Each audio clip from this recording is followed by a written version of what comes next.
Digido loan scam. 3 years ago, nabayaran daw niya yung utang na halagang 5K na biglang may naningil na third-party collection na umabot for 3 years nang 38K na raw yung sinisingil sa kanya.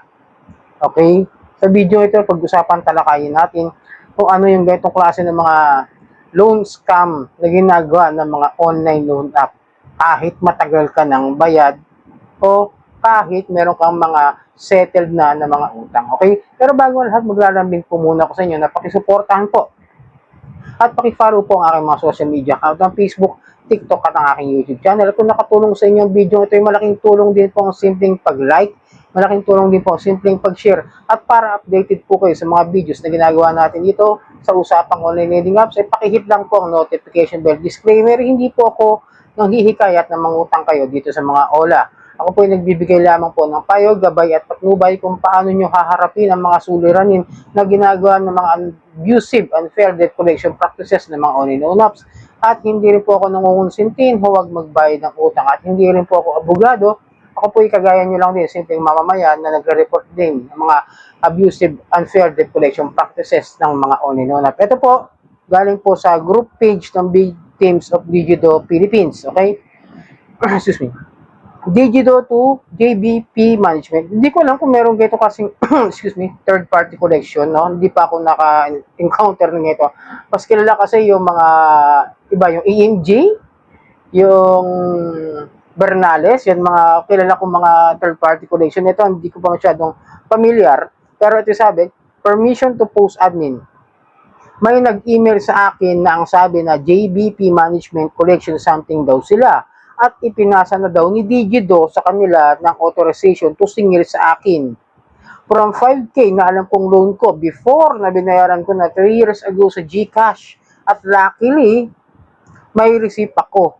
Sabi now, nasa 38K na at willing daw silang i-waive yung entire interest as long magbabayad daw ako ng 10K.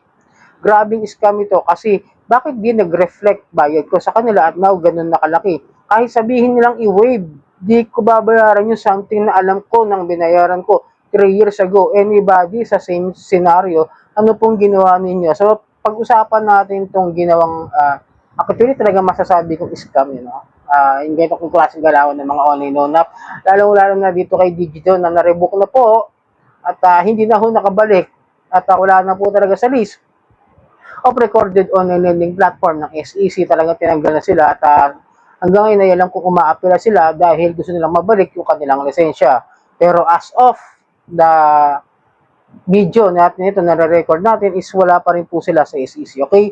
Ito nga, 5K daw yung utang niya na binayaran niya 3 years ago sa GCash. May resibo.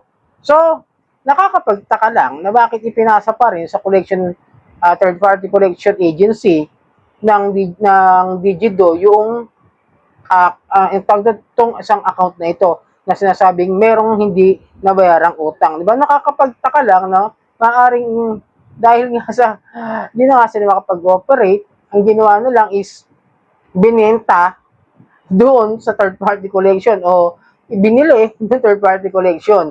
At yun nga, sinasabing unsettled daw. Pero nakakalungkot lang. Pag ganito, kung may ebidensya naman kayo talagang kayo bayad, kasalanan na ng mga online loan app yan. Kung bakit hindi ganun ka-updated yung system nila. Okay? Tama naman kahit naman ako hindi ko babayaran yung kahit 10K na wave, bakit ako magbibigay ng 10K kung alam ko sa sarili kung bayad ako, di ba? At kung may ebidensya naman na kaya niyang patunayan, kaya niyang iharap yan doon sa third party collection na naniningil sa kanya na umaabot ng halos 38K, gayong 5K lang pala yung utang at i-waive daw ng 10K. Kahit ako talaga ulitin ko hindi ko babayaran yan kahit yung 10,000, ano ko, loko-loko.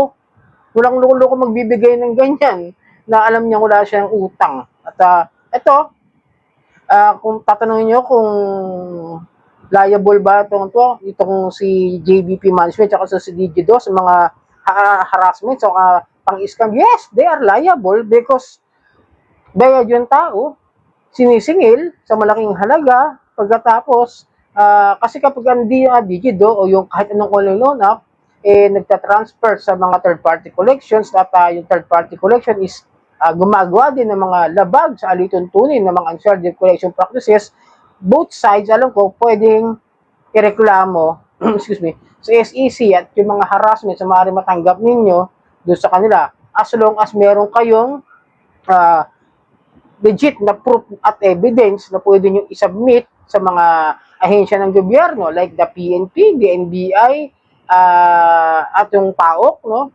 At tapos yung ginagawang harassment, yung paniningil nito mga third party collection at itong revoke na ola doon sa SEC para magkaroon ng kaukulang aksyon at kaukulang kaukulang dapat gawin dito sa mga ganitong klase ng mga ginagawang paglabag sa mga unfair debt collection practices, no? Pero ako, sa mapapayo ko sa inyo, no, meron ako nakikita nga na merong Digido app dyan na nagkalat sa Play Store. Nakakita ko medyo. Tapos yung Play Store, yung Digido Play Store na yon, yung app na yon, ang daming oras sa loob. Ipo-forward kanya kung saan saan, no? Parang they are really trying to go back, to get back on the field ng lending ng lending business, but they are in the problem still. Uulitin ko, no, si Digido, ito ang isa sa mga talagang pinakasikat na loan shark noon. Ngayon dahil wala nga, gumagawa siguro sila ng ibang way para makapang-haras o makapaningil doon sa mga bayad na, sa mga may loans pa na may balance pa rin at unsettled. Tandaan ninyo, at wala nga silang apps ngayon dahil nga tinanggal sila ng Play Store. Ay, actually, no, I'm thinking about this.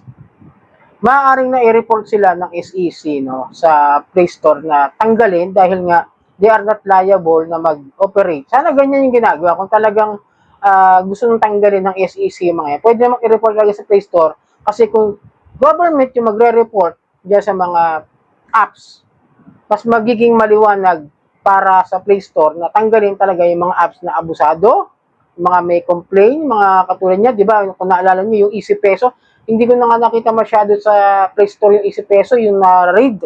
Tapos tuluyan yung kaso, no? Wala na rin sila, tuluyan ding ma-rebook at tuluyan ding hindi nakabalik. Kaya nga sabi ko, mas malaki yung chance na mawala sa Play Store kapag mismong government agencies yung mga nagre-reklamo o mga nagre-report dyan sa Play Store, dyan sa Google, sa mga App Store, sa mga website, mas legit kasi syempre. Tapos, kung ang mga apps na yan is magiging very dangerous sa ating phones magiging automatic po natatanggalin ni Play Store yan sa ating mga phone. Kasi pag napansin na may mga malware na very unsafe to use, automatic na natanggal po ng Play Store. Maaring isa yan sa mga dahilan kung bakit hindi na nakabalik sa Play Store itong Digido, no? Kung babayad kayo o kung may utang kayo, sinisingil kayo, hayaan nyo na lang, mapapayo ko sa inyo, huwag nyo munang pansinin kasi magpupunta naman sa bahay yan kung kayo tiga NCR o malapit na lugar dito sa NCR. At ulitin ko ha, kung kayo may bayad ng mga utang tapos sinisingil kayo ng mga third party collections o ng mga loan up na rebook, at lalo na kung nagkaroon kayo ng utang during that time na rebook sila, mas magandang magbayad kayo ng personal kaysa sa apps. Baka ma-scam lang kayo. So, sana nakatulong ang video nito. Muli, pakisuportahan po at maraming pong salamat sa ulitin.